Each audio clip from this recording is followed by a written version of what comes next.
Bonjour à tous, merci Pierre-André pour ce temps où nous avons été conduits dans la présence de Dieu. Bonjour à vous qui êtes présents, bonjour aussi à ceux qui sont avec nous par Internet. Vous le savez, nous sommes dans cette période un peu compliquée où on essaie de s'adapter, on essaie de faire au mieux.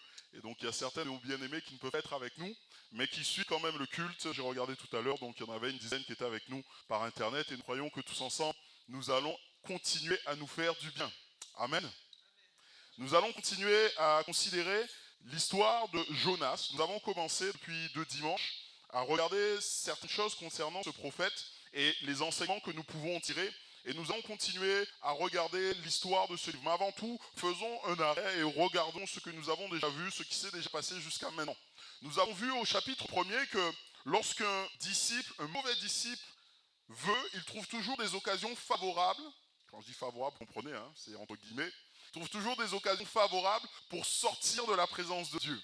Alors que la parole de Dieu va être annoncée, alors qu'il va entendre la parole de Dieu, nous avons Jonas qui va faire tout son possible pour sortir de cette volonté, pour aller ailleurs, aller dans une autre direction. Dieu va lui dire, mais tu vas aller à Ninive, et là on va voir qu'il va descendre, prendre le bateau, et comme par hasard, il va trouver un bateau qui va à Tarsis, et il va s'envoyer, et il va prendre ce bateau pour aller vers Tarsis.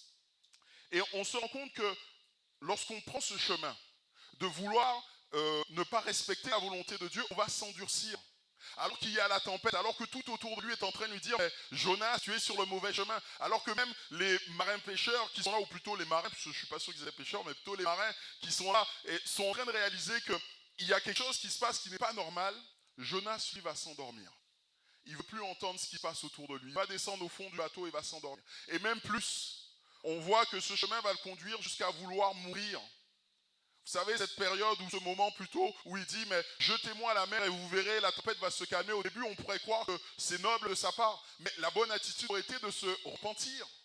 Mais lui, il préfère ne pas se repentir, il préfère rester dans sa volonté, il préfère rester dans ce qu'il a voulu. Je préfère mourir que de faire la volonté de Dieu. Je préfère mourir que d'aller à Ninive. Si Dieu n'était pas intervenu, certainement il serait mort. Mais il y a le chapitre 2. Et le chapitre 2 commence avec ce verset qui nous dit que Dieu envoya un grand poisson pour avaler Jonas. Et nous avons vu au travers de ce chapitre 2 que les crises, les moments difficiles, les situations difficiles que nous pouvons connaître ne sont pas des endroits agréables à vivre. Mais ce sont des endroits où on apprend. Et on apprend des choses essentielles. Jonas a appris quoi? Jonas a appris à prier Dieu. Du sein de sa détresse, dans ma détresse, il a dit, j'ai invoqué l'Éternel. Dans ma détresse, je me suis enfin revenu à moi-même, je me suis posé la question de ce que je devrais faire. Et réalisant que je ne peux pas sortir de cette situation, réalisant que je ne peux rien faire pour que cette situation soit différente, je crie à l'Éternel. Il va crier à Dieu, il va reconnaître que Dieu est Dieu. Il va enfin remettre Dieu à sa place. Vous vous souvenez ce verset 10, si je ne me trompe pas? Je le cherche des yeux. Pour toi, pour moi, j'offrirai des sacrifices d'action de grâce. Non, c'est le verset 9, excusez-moi. Ceux qui s'attachent à de vaines idoles éloignent d'eux la miséricorde. Et là, j'avais simplement développé en disant que Jonas est en train de parler de lui. Le fait de mettre sa volonté au-dessus de la volonté de Dieu, il est en train de tout simplement reconnaître qu'il y a une idole. De faire de sa volonté une idole, de faire de sa volonté un Dieu et d'adorer ce Dieu. Et là, il reconnaît et il dit, mais Dieu, tu es Dieu, et moi, je veux te servir, je veux te louer. Et la chose merveilleuse pour nous, c'est que, et que nous devons encore retenir, c'est que lorsque malheureux crie, l'Éternel entend et le délivre. L'Éternel parla au poisson et le poisson vomit Jonas sur la terre. La fin de ce chapitre 2 nous dit que Dieu ne nous oublie pas, que Dieu entend nos prières même lorsque nous serions au plus profond de la même, lorsque nous serions là où personne ne peut nous voir, là où personne ne peut réaliser les choses. Dieu est capable de nous voir et de nous entendre. Et il est dans sa main pour nous bénir. Et nous arrivons maintenant au chapitre 3 et nous allons prendre et lire ce chapitre en entier. Si vous avez ouvert vos Bibles, Genèse au chapitre 3. Jonas, pardon, excusez-moi, j'ai dit Genèse. Jonas au chapitre 3, et il nous est dit, la parole de l'Éternel fut adressée à Jonas une seconde fois en ces mots. Lève-toi, va à Ninive, la grande ville, et proclame-y la publication que je t'ordonne.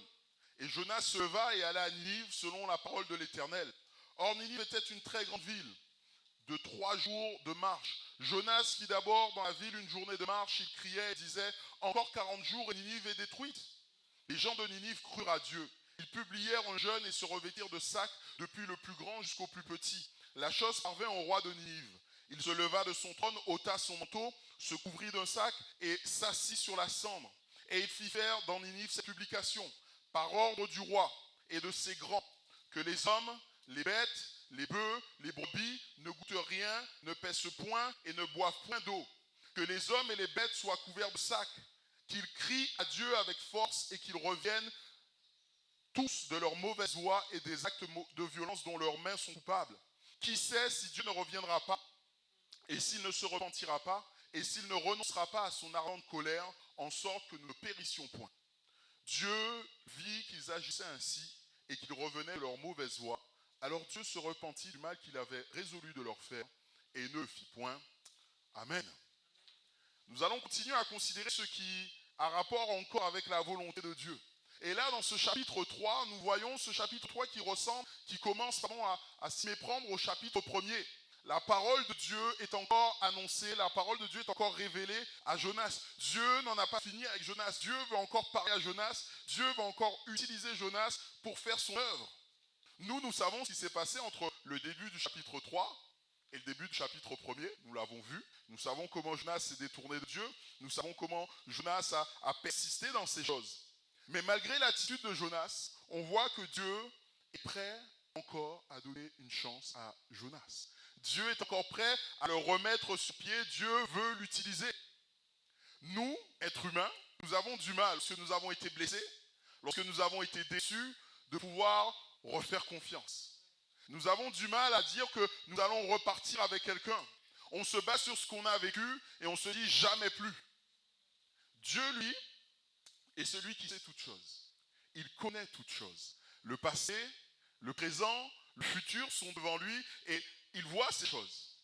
Il sait tout d'avance. Il sait ce qui arrivera demain. Il sait même comment on va agir devant une situation avant même que cette situation ne prenne place, n'apparaisse. Si quelqu'un est en droit de ne pas donner une seconde chance, c'est bien Dieu. Pourtant, Dieu n'agit pas comme cela. Pourtant, quand on lit au travers des pages de la Bible, on se rend compte que Dieu est celui qui agit vis-à-vis de nous comme s'il ne savait pas ce que nous ferions. Dieu est celui qui fait comme s'il ne savait pas la mauvaise direction que nous allons prendre. Dieu agit envers nous comme en nous donnant, en croyant, en faisant confiance, en nous donnant une nouvelle possibilité. On voit dans le jardin d'Éden, Dieu savait comment la création allait tourner. Mais dans le jardin d'Éden, il met Adam et Ève dans les meilleures conditions. Il leur dit, vous pourrez manger de tous les arbres, mais pas de cet arbre-là. Et quand ils mangent de cet arbre-là, Dieu ne se fâche pas en disant, je savais que vous alliez le faire. Non, Dieu en donne encore une possibilité. Et il leur dit, mais oui, bien sûr, à cause de tout ce que vous avez connu, à cause de tout ce que vous avez fait, le péché est rentré avec toutes ses conséquences, mais la postérité de la femme viendra et les choses seront changées. Dieu donne encore une chance, Dieu donne encore une possibilité. Je pensais à Judas. Vous savez comment Judas a été? Judas a été avec tous les autres disciples. Il a vécu exactement la même chose que les autres disciples. Lorsque Jésus faisait des miracles, il ne mettait pas Judas de côté en lui disant, mais toi, je sais qui tu es, je sais ce que tu vas faire. Tu ne vas pas distribuer le pain pour la multiplication des pains parce que tu es quelqu'un de mauvais au fond de toi et que tu vas faire quelque chose de mal. Non, il était avec les disciples. Il prenait lui aussi les pains, il prenait les poissons, il distribuait à la foule. Il a vu ces choses. Il était avec les disciples dans la barque lorsque Jésus a fait taire la tempête. Et il était avec Jésus dans ce moment tellement intime où Jésus dit, j'ai vivement désiré partager la Pâque avec vous. Ce dernier repas du Seigneur avec ses disciples. Et Jésus encore comme de lui tendre la main et d'essayer de lui dire, mais écoute, reviens, ne fais pas ce que tu as prévu de faire. Mais Judas, avait décidé au fond de son cœur. Mais nous voyons que l'attitude de Jésus n'a pas changé. Jésus a agi avec lui et vis-à-vis de lui comme il pourra agir vis-à-vis des autres. Dieu est comme cela. Dieu agit envers nous sans prendre en compte ce que nous ferons et nous met dans les meilleures conditions pour que nous prenions les meilleures décisions. Et c'est exactement ce qu'il a fait, ce qu'il va faire avec Jonas, et je voudrais qu'on considère un instant cela. La parole de l'Éternel fut adressée à Jonas une seconde fois en ces mots, « Lève-toi, va à Ninive, la grande ville, et proclame-y la publication que je t'ordonne. » La question que je pourrais me poser, la première question qui m'est venue à la tête, c'est pourquoi? Pourquoi est-ce que Dieu agit ainsi vis-à-vis de Jonas? Pourquoi est-ce que Dieu est prêt encore à reprendre le chemin avec lui, à l'utiliser encore? Dieu n'a besoin de personne. Dieu n'a besoin d'aucun messager d'ailleurs. Et s'il veut des messagers, il a des messagers qui sont beaucoup plus fidèles que Jonas. Déjà, on voit le poisson. Dieu a nommé le poisson. Il a dit, écoute, toi, poisson, tu vas aller là-bas et tu vas manger Jonas. Le poisson n'a pas dit au Seigneur, écoute, je suis occupé. Je suis actuellement aux Antilles. Il y a Christophe qui a l'air un peu plus dodu. Et j'aimerais plutôt l'avaler parce que j'aurai suffisamment dans le ventre. Non, le poisson, il a quitté ses affaires et il a été voir et faire ce que Dieu lui demandait. Je vous avais parlé de l'âne de Balaam. Dieu a fait parler un âne.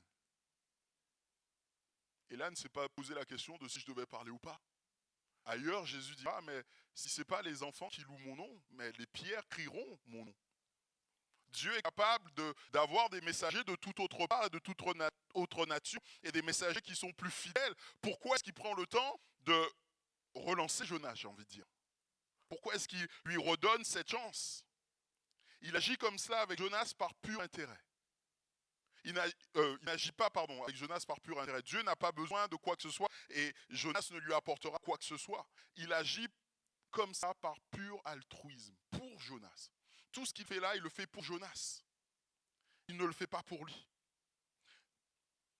Il sait que c'est Jonas qui peut tirer profit de cette situation. C'est Jonas qui peut tirer quelque chose de bon en accomplissant la volonté de Dieu. Je ne sais pas si vous vous souvenez, en terminant ce premier message sur Jonas, je vous avais dit que ne pas se soumettre à Dieu, c'est être esclave de soi-même. C'est-à-dire qu'on ne pourra jamais s'élever au-delà de ce que nous sommes capables de produire. Et pour Jonas, ça voulait dire rester xénophobe, ne pas vouloir le salut des autres. Ça voulait dire être égocentrique, ça voulait dire être insensible à la volonté de Dieu. Mais lorsqu'on accepte de se soumettre à la volonté de Dieu, on est capable de faire tellement plus. Et Jonas en est encore cet exemple. Au chapitre 2, il a été ce psalmiste merveilleux. Son psaume, vous pouvez le relire, est un beau psaume. Est un psaume qui nous parle de la confiance qu'on peut avoir en Dieu dans les moments difficiles. Est un psaume qui nous parle de Dieu qui est encore capable d'agir pour nous. On voit Jonas qui, lorsqu'il se soumet à la volonté de Dieu, est capable d'être l'outil que Dieu va utiliser pour racheter des milliers de vies, parce que c'est là ce qui va se produire. Et nous l'avons lu. Parce qu'il s'est soumis à la volonté de Dieu, il est plus grand que ce qu'il était lui-même. Et c'est exactement ce que Dieu veut. Dieu veut nous amener à atteindre des sommets. Dieu ne se contente pas pour nous de la médiocrité. Dieu ne veut pas de médiocrité pour nous. Dieu ne veut pas des choses qui soient toutes simples. Ou en tout cas la base, il veut nous aller beaucoup plus loin. Je vous l'ai déjà dit, si j'étais à la place de Dieu, le livre de Jonas se serait arrêté au chapitre 1er. Vous savez, moi, j'aurais parlé à Jonas, je dis Jonas, tu vas aller à Ninive, et lui va de l'autre côté. Une fois qu'il serait tombé dans l'eau, il aurait coulé, il aurait coulé, il aurait coulé. Et on se serait arrêté là. Si c'était moi, allez, dans ma grande bonté, j'aurais peut-être essayé, j'aurais envoyé un poisson, le poisson, il va manger et tout ça, et dans le ventre du poisson, Jonas va faire sa prière, et là, je vais me dire, ok, je sais que tu as des difficultés, Jonas, on ne va pas aller plus loin. Là, on est sur une victoire, tu as prié, tu as reconnu que Dieu est grand, que Dieu conduit toutes choses. On va s'arrêter là. Tu as tout à y gagner, à ce qu'on s'arrête là, on ne va pas aller plus loin. Parce que certainement, si on continue, tu vas retomber dans tes travers. Personnellement, j'aurais certainement fait cela. Mais Dieu, lui, il n'agit pas comme cela. Dieu, lui, il veut beaucoup plus. Il ne va pas se contenter de dire, écoute, on va s'en aller sur une demi-victoire. Il veut une vie victorieuse pour nous.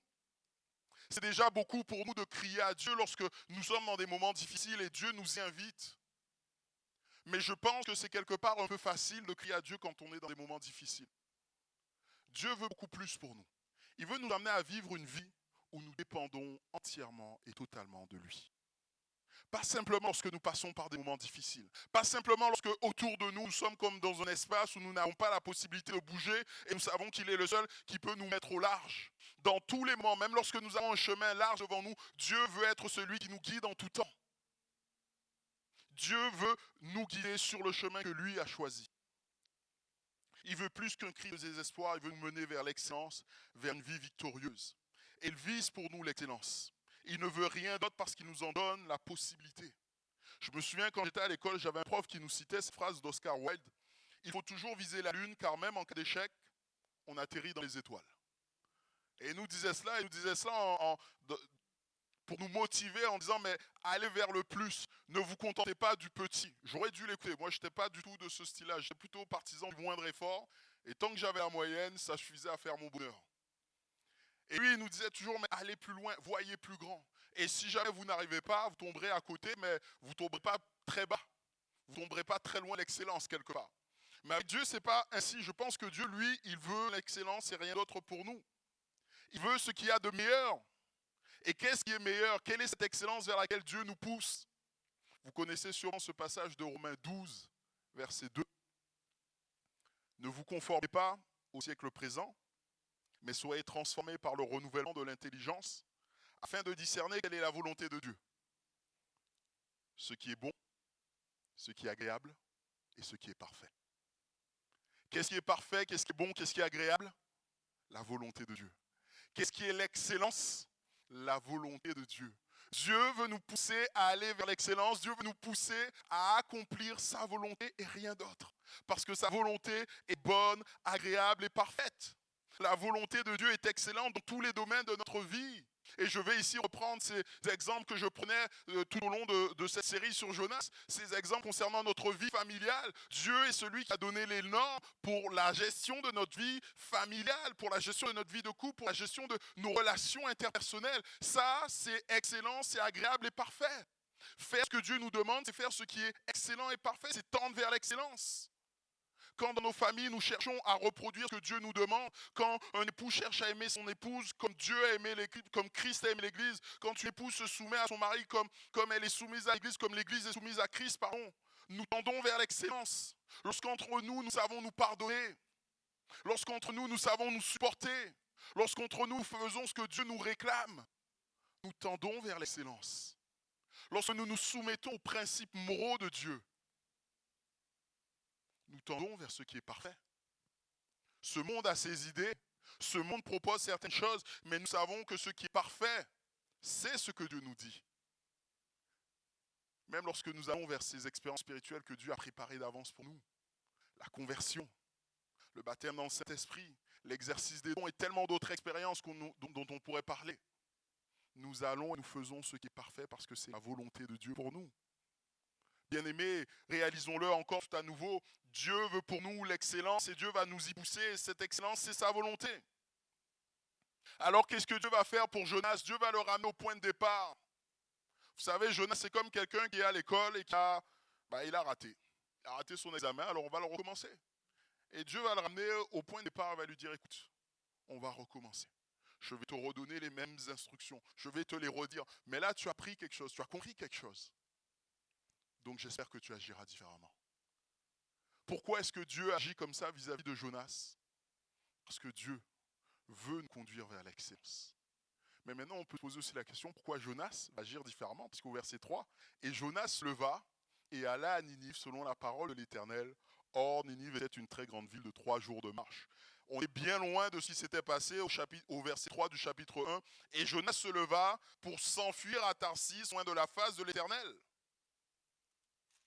Il y a là changement, là aussi. Dans l'attitude de Jonas, il y a quelque chose qui est différent, tout simplement parce que je pense qu'il y a la discipline de Dieu. Il y a la discipline de Dieu qui est passée par là. Le chapitre 2 de Jonas nous dit la manière dont Dieu a utilisé une situation particulière pour discipliner son prophète. Quand je dis ce mot discipliner, peut-être que pour vous, ça résonne avec une connotation négative. Mais nous, il faut bien comprendre que la discipline n'est pas quelque chose de mauvais. La discipline est bonne, la discipline nous permet d'aller vers l'excellence. Un athlète qui ne se discipline pas, quel que soit le talent qu'il a, ne pourra jamais espérer briller, exceller dans son art. Il devra faire preuve de discipline. Les sportifs, vous savez que j'ai le sport, mais les sportifs, ils sont de ces personnes qui et d'ailleurs même Paul le dit, ils s'astreignent et ils se font toutes sortes de violences pour un seul but, remporter une couronne corruptible. Leur but, c'est les Jeux Olympiques. J'entendais il n'y a pas très longtemps parler de Teddy Riner, le judoka, vous le connaissez. Et ce judoka expliquait que son but, c'était les Jeux Olympiques et veut remporter une médaille d'or aux Jeux Olympiques pour être le judoka qui a été le plus titré au monde, de l'histoire du monde. Et donc son objectif, c'est ça. Et pour atteindre son objectif, il s'astreint à certaines choses. Tous les matins, il a levé à 6 heures. Il va faire du footing, il va faire ci, il va faire ça, il mange de telle manière. Il s'astreint à certaines choses. Pourquoi? Il se donne la discipline pour tendre vers l'excellence. Et nous devons comprendre que la discipline n'est pas une mauvaise chose. Même nous, les enfants que nous avons, vous avez sûrement dû avoir des enfants ou autour de vous, les enfants ont besoin de discipline. Si on ne les discipline pas, ça donne du grand n'importe quoi. Vous imaginez un adulte qui se met à se rouler à terre parce qu'il n'a pas ce qu'il veut? C'est juste impensable. Mais parce qu'il y aurait eu la discipline qui serait passée par là. Jonas et nous, êtres humains, nous sommes comme les enfants de Dieu. Et de ce fait, il nous reprend, il nous discipline pour que nous atteignions l'excellence. Voilà ce que nous dit l'auteur de l'Épître aux Hébreux dans Hébreux 12, versets 5 et 6. Et vous avez oublié l'exhortation que je vous ai adressée, et vous avez oublié l'exhortation qui vous est adressée comme à des fils. Mon fils, ne méprise pas le châtiment du Seigneur et ne perd pas courage, dis donc, excusez-moi, lorsqu'il te reprend, car le Seigneur châtie celui qu'il aime et frappe de la verge tous ceux qu'il reconnaît pour ses fils. Nous devons être conscients de cela. Dieu veut nous discipliner. Et Dieu va permettre dans nos vies des situations où il va nous discipliner. Dieu va utiliser des moments dans nos vies, des situations qui sont des fois compliquées, qui sont des fois difficiles, mais ces situations ont pour but de nous discipliner. Les épreuves ont un but, nous amener vers l'excellence. Mes frères, regardez comme sujet de joie complète les diverses épreuves auxquelles vous avez été exposés, sachant que l'épreuve de votre foi produit la patience, mais il faut que la patience accomplisse parfaitement son œuvre afin que vous soyez parfaits et accomplis sans faillir en rien. C'est Jacques qui nous le dit, chapitre 1, versets 2 et 4. Il faut que vous ayez connu toutes ces épreuves que vous connaissez, elles sont normales parce qu'elles vont transformer votre foi et vous allez être parfait, vous n'allez faillir en rien. C'est exactement la même idée que Pierre développe au chapitre 1er de sa première épître. Il nous dit, c'est là ce qui fait votre choix, quoique maintenant, puisqu'il le faut, vous soyez attristés pour un peu de temps par diverses épreuves, afin que l'épreuve de votre foi, précieuse que l'or périssable, qui cependant est éprouvé par le feu, ait pour résultat la louange, la gloire et l'honneur lorsque Jésus-Christ paraîtra. Nous devons réaliser ça, nous devons le comprendre. Tous ces temps difficiles, toutes ces épreuves que nous connaissons, c'est Dieu qui les utilise pour nous amener vers l'excellence. Et il ne s'agit pas d'un traitement de faveur que Dieu fait pour nous. Il a encore été comme ça, il a agi aussi comme ça pour et avec Jésus-Christ. Toujours dans le livre aux Hébreux, chapitre 5, il nous est dit, élection de Jésus, le Fils, il a appris, bien qu'il soit fils, l'obéissance par les choses qu'il a souffertes. Après avoir été élevé à la perfection, il est devenu pour tous ceux qui lui obéissent l'auteur d'un salut éternel. Bien qu'il fût fils, il a appris par les choses qu'il a souffert. Nous devons comprendre et réaliser. Jésus sur cette terre n'a pas été, ou plutôt il était pleinement homme et pleinement Dieu. Mais dans son humanité, il devait se forcer, j'ai envie de dire, pour accepter la volonté de Dieu. Vous vous souvenez de cet épisode dans le jardin de Gethsémanée? Alors que là, il sent venir le poids de tout le péché du monde, il sent venir toute la volonté de Dieu qui veut qu'il passe par la croix. Et il a cette prière qu'il répète. Si tu pouvais éloigner cette coupe de mes lèvres. Si tu pouvais faire en sorte que la croix ne soit pas utile, que je n'ai pas à mourir. Toutefois, non pas ce que je veux, mais ce que tu veux. Là, on voit Jésus qui est en plein combat pour comme encore contraindre sa nature humaine à se soumettre à la volonté de Dieu qui est bonne, agréable et parfaite. Dieu est en train de lui donner ce chemin qui est le chemin vers l'excellence, il doit s'y soumettre. La souffrance est l'école de Dieu et Dieu va utiliser la souffrance pour tirer le meilleur de nous. Dieu va utiliser cette souffrance pour nous faire du bien. Au travers de Jésus, il a utilisé cette souffrance pour faire de lui le salut parfait pour les hommes. Si Jésus n'avait pas souffert, si Jésus n'avait pas accepté de se soumettre en tout temps ou en tout point à la volonté de Dieu, nous ne pourrions pas être sauvés. La souffrance était utile pour nous, pour notre rachat. Jacques nous l'a dit et nous l'avons lu tout à l'heure, il nous faut souffrir pour être parfait et faillir en rien. Pierre nous l'indique, il faut que notre foi soit purifiée. Il faut que de notre foi sorte et soit enlevée, soit débarrassée de toutes les scories qu'il y a dans notre vie. Pour que nous puissions nous approcher et être devant Dieu parfait. Oui, la souffrance est un agent de Dieu. Et d'ailleurs, la Bible jamais ne recommande de se soustraire à la souffrance. bien des fois, et je veux prendre des pincettes quand je dis ça, mais nous savons et vous connaissez des bien-aimés, ou vous-même vous avez pu connaître des moments comme ça où des fois on demande au Seigneur, mais enlève la souffrance. Enlève la souffrance de ma vie. Et je comprends, lorsque on souffre, lorsque ça fait des temps, des temps, des jours, des mois, des années que nous sommes dans un temps de souffrance. Encore cette semaine, j'étais en contact avec une sœur de Bordeaux, avec qui j'ai gardé des contacts, parce que c'est quelqu'un à qui j'ai rendu beaucoup de visites et qui a beaucoup souffert. Et en discutant, elle me disait, mais j'ai fait le compte et depuis 67, la maladie et la souffrance ne sont pas sorties de ma maison. Et je comprends que, alors là, 67, c'est déjà énorme, mais il n'y a même pas besoin que ça dure aussi longtemps. Je comprends que dans certaines situations, on dise, mais Seigneur, je n'en peux plus. Débarrasse-moi de ça. Mais je pense que notre prière ne doit pas simplement être, débarrasse-moi de cela, Seigneur. Notre prière ne peut pas uniquement être de cela.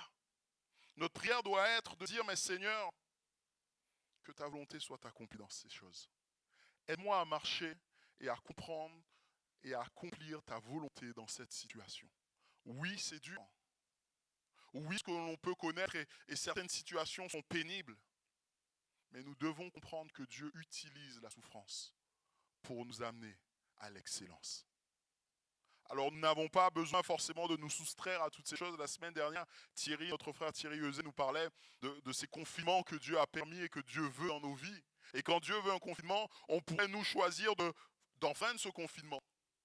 Vous savez, lorsqu'on était dans cette période de confinement, si on enfreignait le confinement, on avait droit à une amende. Avec Dieu, on peut enfreindre un confinement, mais dans ce cas-là, on passe à côté de ce qu'il veut pour nous. Et quand nous sommes dans ces temps de souffrance, on pourrait passer à côté de ce que Dieu veut pour nous.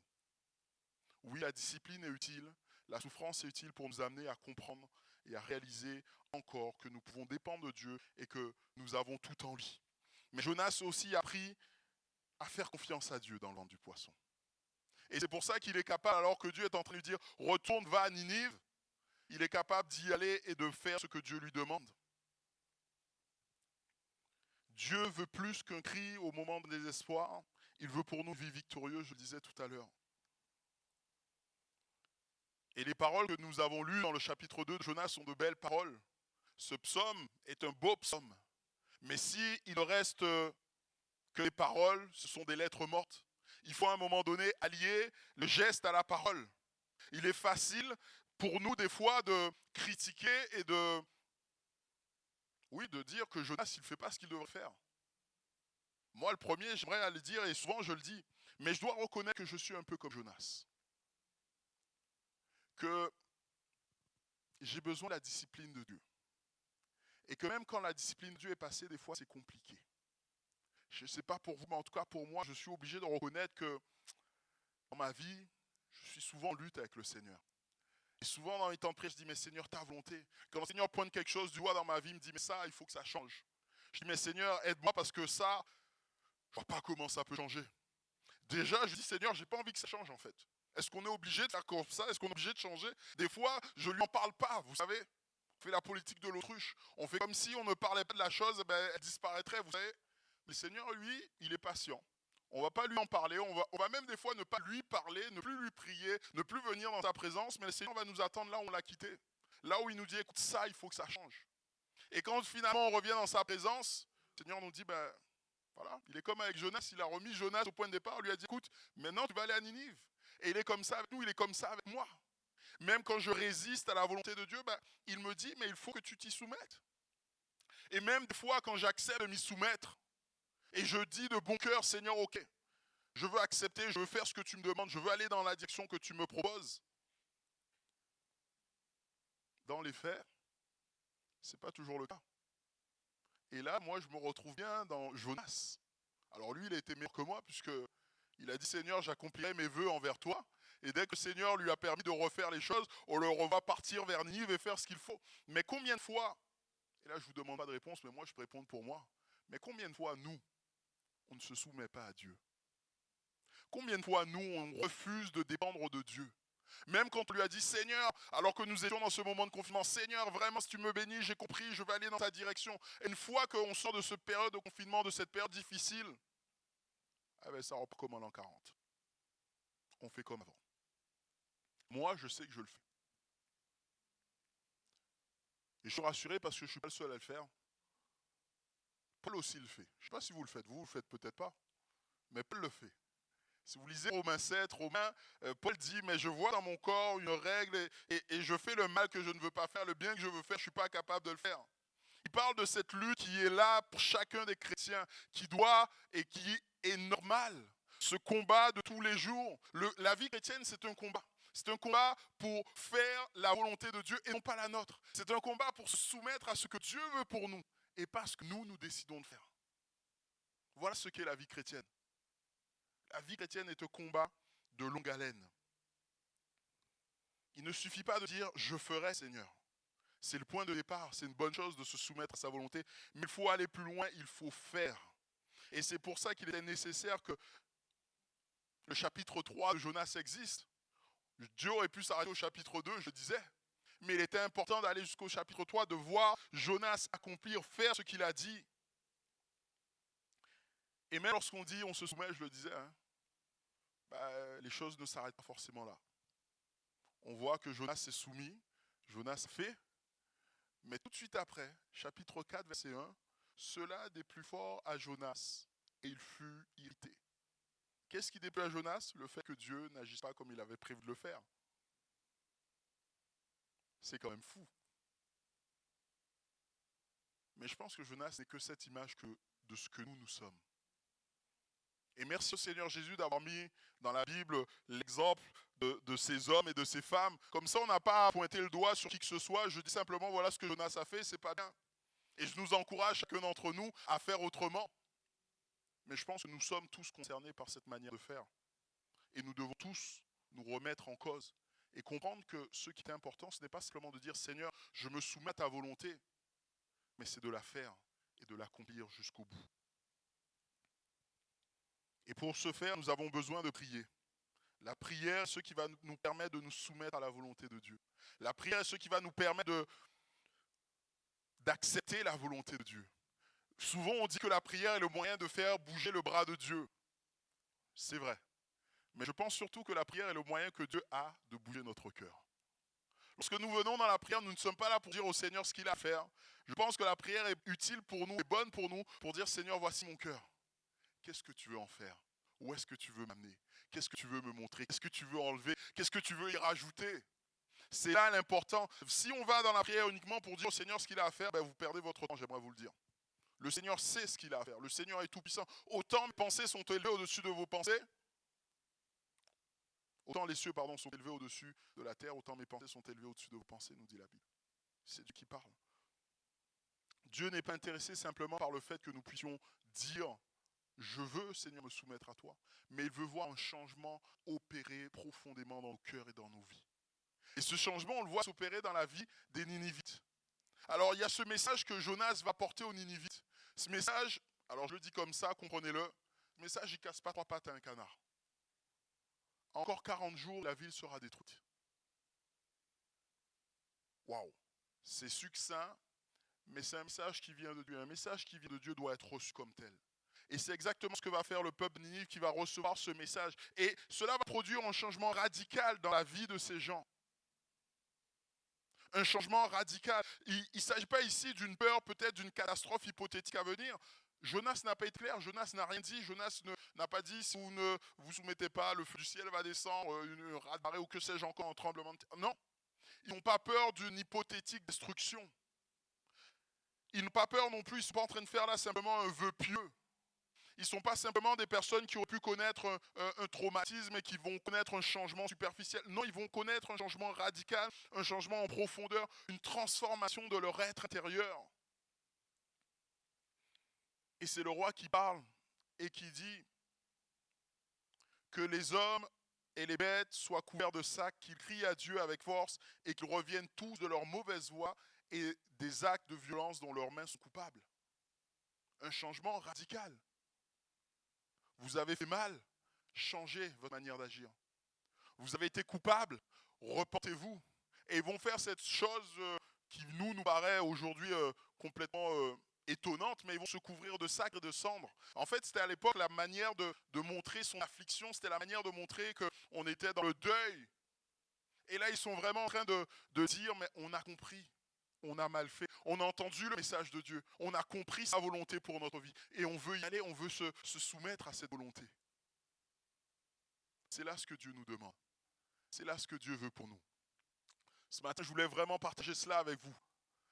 De savoir, de comprendre, de réaliser que Dieu veut pour nous le meilleur. Que Dieu veut nous amener à l'excellence. Mais que pour cela, il va être obligé de nous discipliner. Pour ça, il va être obligé de nous amener à nous soumettre à sa volonté.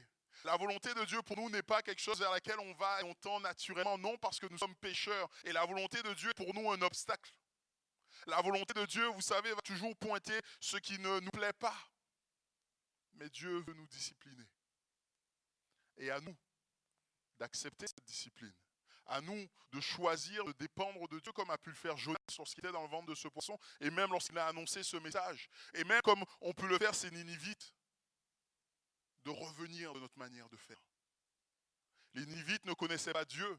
Ce n'était pas le peuple de Dieu. Ils n'avaient jamais peut-être entendu parler de Dieu sinon de loin. Mais là, pourtant, ils sont en train de réaliser, de comprendre que Dieu est Dieu et qu'il faut se soumettre à sa volonté.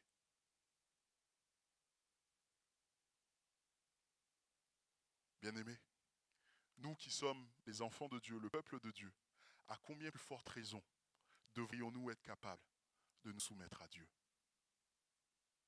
Mais pourtant, je me rends compte que c'est peut-être parce qu'on connaît Dieu, on se permet des fois de résister à Dieu.